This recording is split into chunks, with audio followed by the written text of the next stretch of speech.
So once you've decided what sort of technique you want to use, which one of those, you then have to set about designing your questions.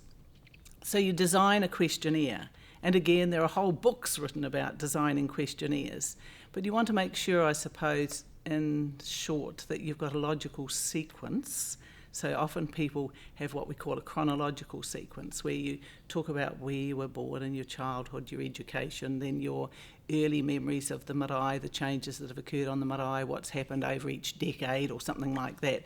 So you'd have a logical sequence. Now, I always have a pen and paper with me because I don't want to particularly interrupt people when they're talking. And so I say to them, I've got a pen here and I've got my paper, and if there's any follow-up question that I want to discuss with you, I'll write it down. So don't let me distract you, but I'll write down any questions.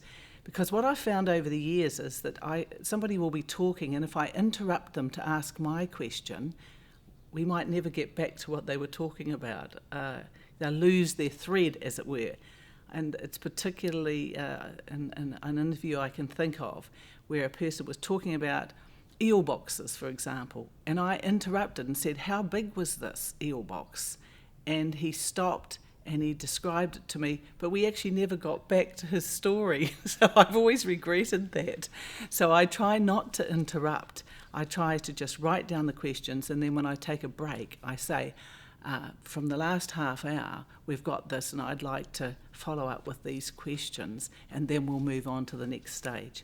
So I guess the next thing is to decide how long you're going to have the interview for. So are you going to take 1 hour of this person's time, or 2 hours, or 3 hours? So how long? And then that helps to help with the design of the questionnaire. So preparing your questions in a logical sequence, and I think you have to have open-ended questions. So if you have questions that have yes-no answers, they're called closed questions. And again, there are whole books written about questioning and questions. So try to have questions. What was your experience of? Where were you when this occurred? What was your experience when you decided to build the new meeting house? Or who were the people who made the decisions about building a new dining room, and what was your role in that? So try to have questions where people can let their thoughts and their answers flow.